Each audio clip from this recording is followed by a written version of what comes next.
we're diving into a serious and escalating situation in Bangladesh. The country is currently grappling with widespread unrest as schools and colleges across the nation have been abruptly shut down, mobile internet services have been suspended, and a military curfew has been imposed.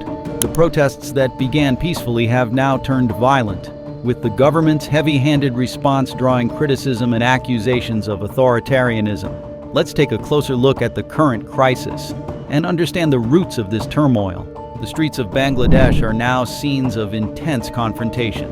What started as student protests against the quota system has escalated into violent clashes between demonstrators and security forces. At least 150 people have lost their lives, and thousands more have been injured amid these confrontations. In response, the government has deployed military personnel, enforced a strict curfew, and suspended mobile internet services, further heightening tensions and stifling communication. This drastic action reflects the severity of the conflict and the government's attempt to maintain control over the situation. To understand the current unrest, we must delve into Bangladesh's history. Before gaining independence, Bangladesh was known as East Pakistan, while the present-day Pakistan was referred to as West Pakistan. East Pakistan faced significant discrimination, both economically and socially. Despite contributing heavily to the country's exports, it received minimal industrial investment. Additionally, there was political marginalization, highlighted by the imposition of Urdu, despite the majority in East Pakistan speaking Bengali. The severe neglect during the catastrophic Cyclone Bola in 1970, where 300,000 people perished, further exacerbated tensions. The struggle for independence culminated in the Bangladesh Liberation War of 1971, where India played a crucial role in supporting the independence movement, led by Sheikh Mujibur Rahman. The conflict resulted in the formation of Bangladesh as an independent nation. In 1972, just a year after independence, the new government introduced a quota system to honor the contributions of freedom fighters, initially designed to reserve 30% of public sector jobs for those who fought for Bangladesh's independence. This system has evolved over the years to include the descendants of these freedom fighters, which now accounts for a significant portion of job reservations. The quota system in Bangladesh, introduced in 1972, was originally designed to honor the contributions of freedom fighters who played a pivotal role in the country's liberation. This system reserved 56% of public sector jobs for various groups, including freedom fighters, women, ethnic minorities, and persons with disabilities. Specifically, 30% of these positions were allocated to the descendants of freedom fighters, with an additional 10% reserved for women, 5% for ethnic minorities, and 11% for other categories, including quotas for the physically disabled.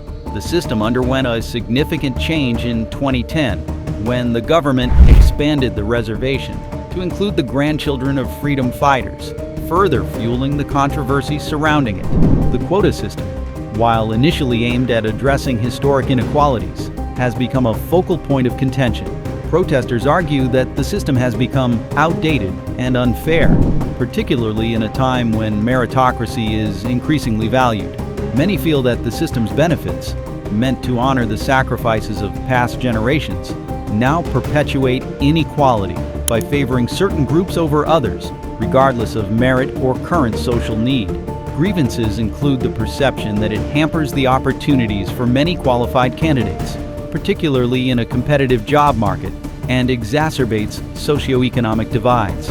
What began as peaceful student demonstrations advocating for quota reform have escalated into violent clashes. Initially, students and activists gathered to voice their frustrations with the quota system, but tensions quickly rose as protests turned violent. The government's response has been severe, implementing a military curfew, suspending internet services, and deploying security forces to quell the unrest.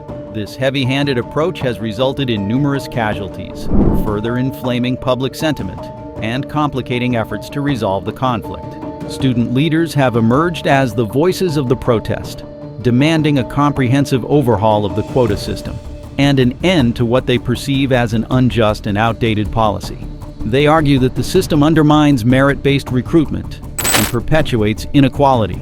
On the other hand, Prime Minister Sheikh Hasina and her government maintain that the quota system is a necessary measure to support historically marginalized groups and that any reform should be carefully considered to avoid disenfranchising those it was designed to help. The government's firm stance has led to a contentious dialogue with little sign of compromise. In response to the escalating protests, the government has taken several measures aimed at restoring order. These include imposing a military curfew, suspending internet access to limit the organization of protests, and deploying security forces to enforce the curfew. There have been allegations of corruption and misuse of the quota system, which many argue has intensified the public's frustration and contributed to the unrest. Opposition parties have seized the opportunity to criticize the ruling government and support the protesters' demands. Their involvement has added a political dimension to the protests, with opposition leaders calling for systemic reforms and criticizing the government's handling of the situation. The interaction between protesters and the government has become increasingly polarized, with the opposition pushing for changes that align with their political agendas, while the government struggles to maintain control and address the root causes of the unrest. The international community has expressed concern over the situation in Bangladesh, with the United Nations calling for restraint from all parties involved. The UN has urged the Bangladeshi government to address the protesters' grievances through dialogue rather than force. Global perspectives on the situation vary, with some countries emphasizing the need for reform and human rights, while others remain focused on maintaining diplomatic relations with Bangladesh. This international pressure highlights the global concern for human rights and democratic processes in the context of Bangladesh's internal conflicts. Media coverage of the protests has been diverse and, in some cases, contentious. Indian media, in particular, has faced criticism for its portrayal of the protests, with some accusing it of bias or sensationalism. Comparisons have been drawn between the reservation systems in Bangladesh and India's caste-based reservations. Critics argue that while both systems aim to address historical inequalities, the implementation and impact can differ significantly. This comparative perspective adds another layer to the debate, influencing public opinion and international scrutiny. Bangladesh is currently grappling with several economic challenges, including high unemployment rates, rising inflation, and significant foreign debt. These economic issues have exacerbated the public's frustration, as many feel that economic instability and limited job opportunities contribute to the urgency of the protests.